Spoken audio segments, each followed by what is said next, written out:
Buen día, mi nombre es Frida Silva, soy estudiante de la Universidad Estatal de Sonora en la carrera de fisioterapia. Hoy estaremos hablando sobre la división celular, sobre la meiosis, mitosis, qué es, cómo funciona y qué es lo que sucede en cada fase.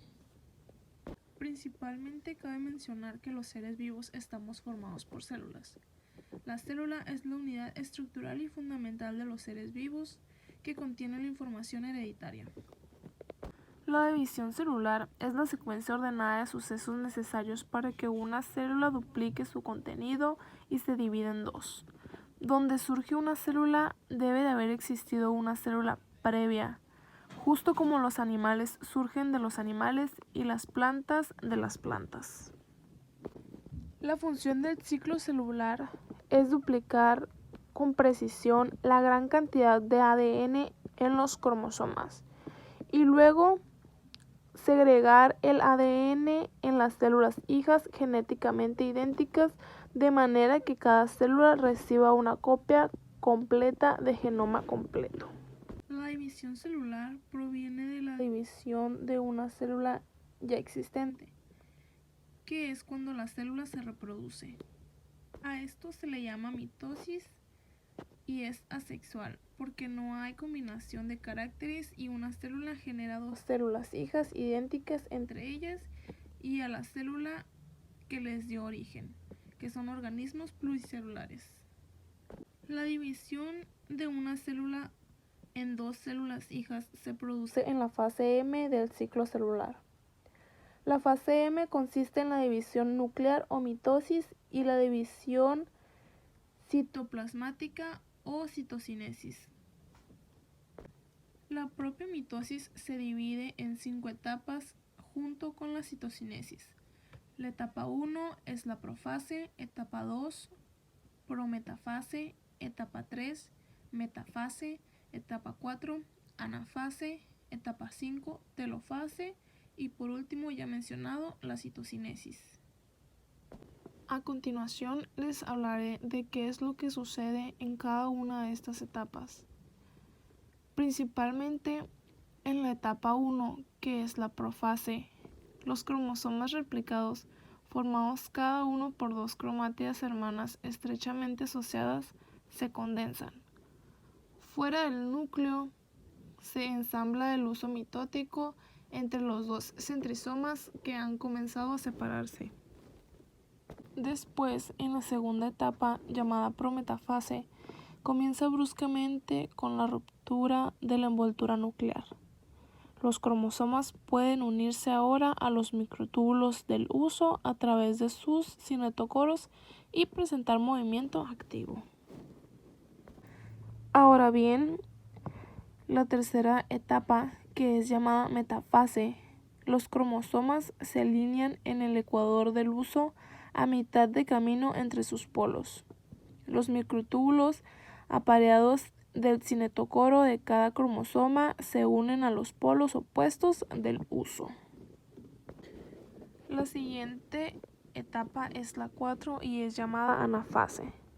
Durante esta etapa, las cromátidas hermanas se separan sincrónicamente y cada una es arrastrada lentamente hacia el polo del huso al que está adherida.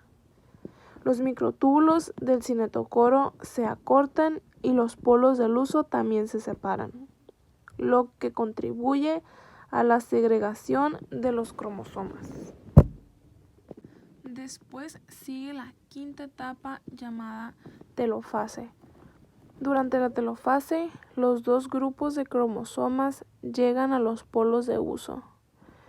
Se reconstruye una nueva envoltura nuclear alrededor de cada grupo, lo que completa la formación de dos núcleos y marca el final de la mitosis.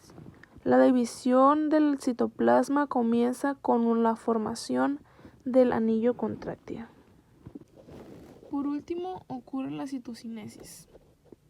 Durante la citocinesis de una célula animal, el citoplasma se divide en dos por un anillo contráctil de filamentos de actina y miosina, que estrangula a la célula y da lugar a la formación de dos células hijas. cada una de ellas con un núcleo. Así es como termina la división celular por medio de mitosis.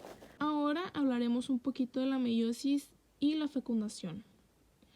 El conocimiento moderno del ciclo de acontecimientos fundamentales involucrados con la reproducción sexual provino de descubrimientos comunicados en 1888, cuando Theodore Boveri observó que el óvulo fecundado de un parásito nematodo contenía 4 cromosomas, mientras que los gametos del nematodo, o sea, los espermas y óvulos, tenían solo 2. Esta observación reveló que los gametos son haploides, quiere decir que tienen un solo juego de cromosomas. Todas las demás células del cuerpo, incluidas las que dan origen a los gametos, son diploides. Esto quiere decir que tienen 2 juegos de cromosomas, un derivado de la madre y otro del padre. Por lo tanto, los espermatozoides y los óvulos se deben formar por un tipo especial de división celular, en el que el número de cromosomas se reduce con precisión a la mitad.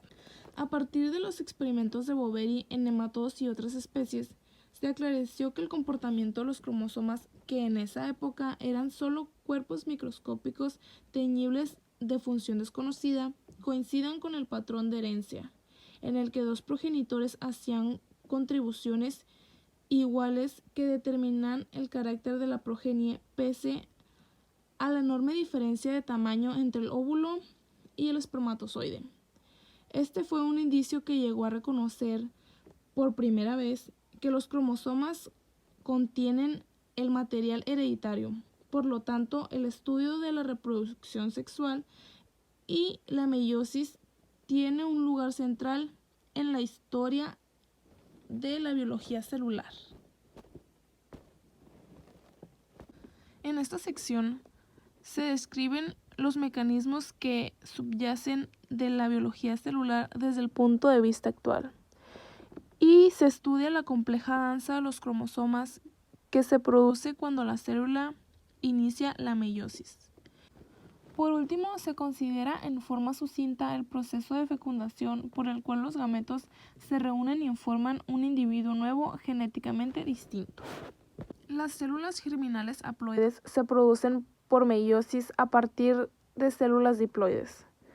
Cuando las células diploides se dividen por meiosis de la manera habitual, comienza por duplicar sus 2 juegos de cromosomas en forma precisa, de manera de poder transmitir a cada célula hija juegos de cromosomas idénticos, un juego materno y un juego paterno completos. La meiosis es diferente porque solo un juego de cromosomas, que consiste en parte del juego de cromosomas paternos y en parte del juego de cromosomas materno, es finalmente repartido a cada gameto a partir de una célula diploide inicial. Sin embargo, por más ilógico que pueda parecer, dado que el resultado final es una reducción del número de cromosomas, la meiosis comienza con una sola ronda de replicación del DNA. Al igual que la mitosis, la meiosis es una parte realmente importante de la biología humana y la biología de muchos otros organismos que tienen reproducción sexual. Básicamente, el problema es el siguiente. Usted tiene un cierto número de cromosomas. Nosotros como humanos tenemos 46, pero en un niño se va a obtener la mitad de su herencia de su madre y de su padre. No puede tener 46 de ambos, porque serían 92. Así que tiene que haber una manera de tomar los cromosomas apareados y separarlos al producir los gametos, espermatozoides y óvulos. En eso consiste la meiosis, en tomar ese conjunto completo y descomponerlo en lo que llamamos conjunto haploide.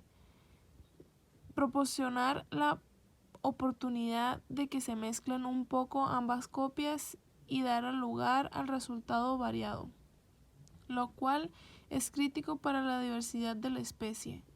La meiosis es una de esas cosas que es difícil de entender. hay meiosis 1, hay meiosis 2.